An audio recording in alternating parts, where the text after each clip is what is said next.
सब कुछ इन्होंने कंप्लीट कर लिया। ये यूं कहा जाए कि प्राइमरी स्टेज जो होता है इनके जो सर्वे का। बाबरी की बात अलग है, डिस्प्यूट तो औरंगजेब ने पैदा कर दिया था, एक आक्रांता ने डिस्प्यूट पैदा किया था, मंदिरों को तोड़कर उसने मस्जिद का स्वरूप दिया था।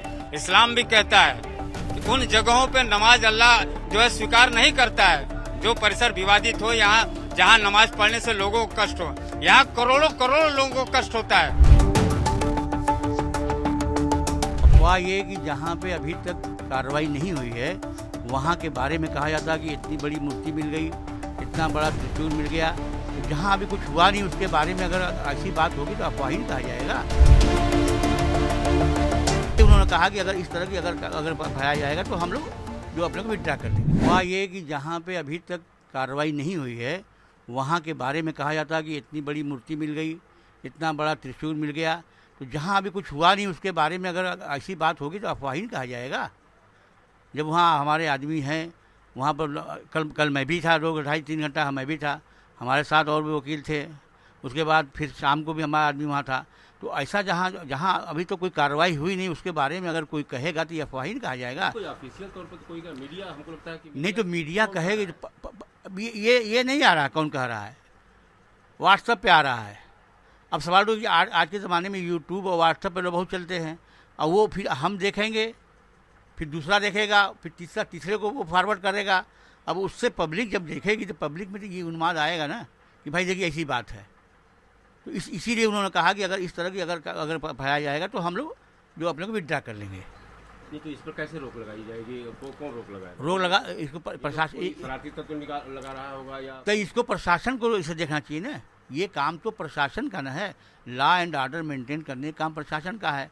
और प्रशासन जैसा कहती है कि हम लॉ एंड ऑर्डर मेंटेन कर रहे हैं तो ये भी उसी की ड्यूटी है। ये बात उन्होंने भी कल ऐसा ही कि जो वहाँ एडिशनल डायरेक्टर है मिस्टर आलोक त्रिपाठी, उनसे भी बात हुई तो उन्होंने कहा कि मैंने डीएम साहब से कह दिया है कि देखिए ये सब बातें नहीं होना चाहिए।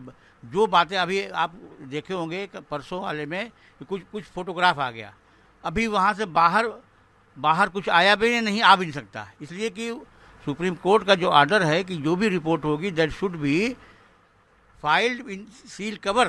देखिए कल जो है सारे मेजरमेंट इनके, फोटोग्राफी वगैरह सब कुछ इन्होंने कंप्लीट कर लिया। ये यूं कहा जाए कि प्राइमरी स्टेज जो होता है इनके जो सर्वे का, उसको इन्होंने पार कर लिया है। आज अब ये संभवतः सेकेंडरी जो स्टेज है, मशीनों का उपयोग करना। कोई जीपीएस मशीन भी यूज की गई है? देखिए जीपीआर मशीन है, जीडीपीएस जो है इनके अनुसार। अब चूंकि मशीनों का बहुत हम लोगों को भाई देखिए जानकारी नहीं है, लेकिन जो इनके अनुसार जीडीपीआर जो एक मशीन है वो उसका उपयोग इन्होंने किया है, जो बहुत फ्रिक्वेंसी से बताता है कि कहाँ क्या है, लंबाई चौड़ाई, ये सब इनके अनुसार जो है। तो ये उसका उपयोग किए हैं और आज अन्य मशीनों का भी उपयोग करेंगे। हो सकता है रडार का उपयोग करें। पॉसिबिलिटी है। बेसमेंट को खोला गया, अंदर काफी मलबा था। बिल्कुल, व्यास जी के जो है तहखाने को खोला गया है, उसमें मलबे भरे पड़े हैं, उसमें गंदगी बांस बलिया इन लोगों ने भर दिया है। क्या मिल सकता है वहाँ? वहाँ सब कुछ मिलेगा, शिवलिंग मिलेगा, तमाम हमारे देवी देवता मिलेंगे। इन तहखानों के अंदर ही तो सारे साक्ष्य भरे पड़े हैं, पूरा इतिहास उस मंदिर का, आदि विश्वेश्वर का, देवी के देवताओं का, तो माँ सिंगार गौरी हो, आदि विश्वेश्वर, उस पूरे परिसर में जो भी हमारा मंदिर का परिसर है उसके तहखाने में हमारे सारे साक्ष्य भरे पड़े हैं। और वो एसआई सर्वे के दौरान मिलेंगे इनको। तमाम व्यास जी के भी जो तहखाने हैं वहाँ भी हमें विश्वास है कम से कम 20-25 जो है शिवलिंग मिलेंगे, क्योंकि वहाँ चबूतरा था, पहले व्यास जी पूजा किया करते थे, वहाँ शिवलिंग था, लेकिन आज मलबे भरे पड़े हैं। तो आर्टिफिशियल वॉल की बात की जा रही है जो बेसमेंट के अंदर है, ऐसा कुछ है? देखिए आर्टिफिशियल वॉल जो है, दरवाजा जो था व्यास जी का जो तहखाना है वहाँ भी था, ईस्टर्न वॉल पे भी था, जो इनके वजू खाने के नीचे है वहाँ भी था, पश्चिमी वॉल जो है, वेस्टर्न वॉल जो है, जो मलबे से भरे पड़े हैं, वहाँ से भी जाने का रास्ता था। तो उधर पश्चिमी वॉल तरफ तो जो है मलबे भरे पड़े हैं, ईस्टर्न वॉल जो है और साउथ जो इनका जो तहखाना है व्यास जी का, वहाँ आर्टिफिशियल वॉल से सारे रास्तों को इन्होंने बंद कर दिया है।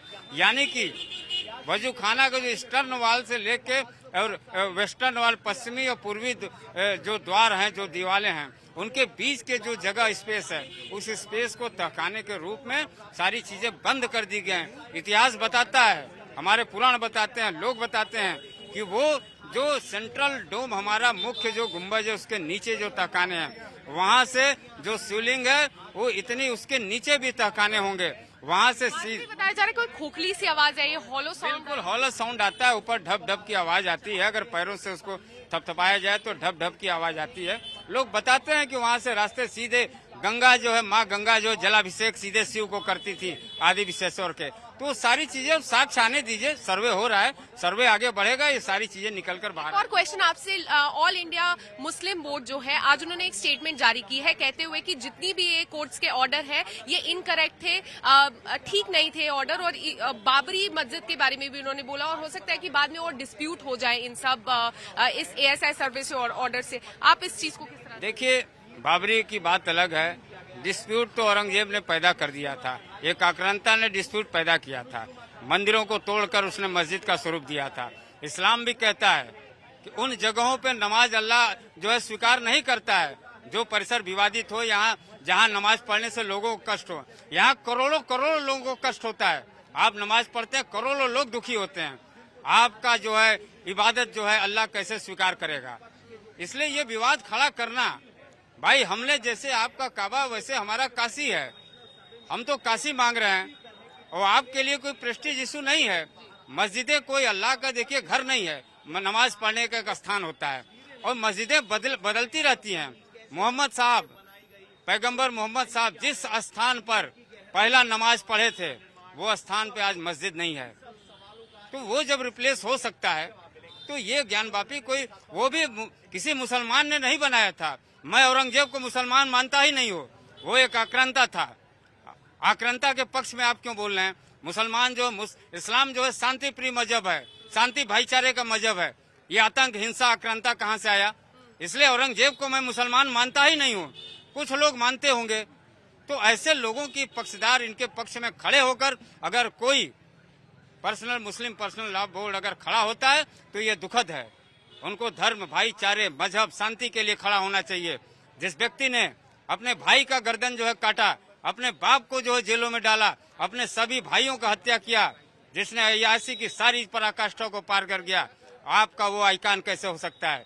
आपका वो आदर्श नहीं हो सकता है।